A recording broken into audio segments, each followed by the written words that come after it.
ஜல்ஜீரா ரெசிபியை எத்தனை பேர் வந்துட்டு ட்ரை பண்ணியிருப்பீங்கன்னு தெரியல. இந்த ஜல்ஜீரா பவுடர் வந்துட்டு பேக்கெட்டாக நிறைய சூப்பர் மார்க்கெட் கடைகளில் நமக்கு கிடைக்குது. இது நார்த் இந்தியாவில் ஒரு ஃபேமஸான ட்ரிங்க்கு. இதில் வந்துட்டு ஜல்ஜீரான்ற வார்த்தை வந்து ஒரு ஹிந்தி வார்த்தை. ஜல்லுனா வந்து தண்ணி, ஜீரான்னா ஜீரகம்.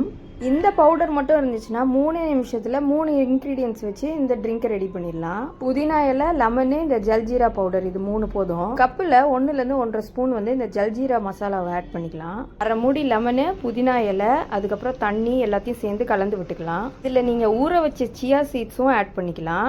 அதுக்கப்புறம் நல்ல சில்லாக உங்களுக்கு குடிக்கணும்னா ஐஸ் க்யூப்ஸும் நீங்கள் ஆட் பண்ணிக்கலாம். அது மட்டும் இல்லை, இதில் நீங்கள் வந்து காரா பூந்தி ஆட் பண்ணாலும் டேஸ்ட் இன்னும் சூப்பராக இருக்கும்.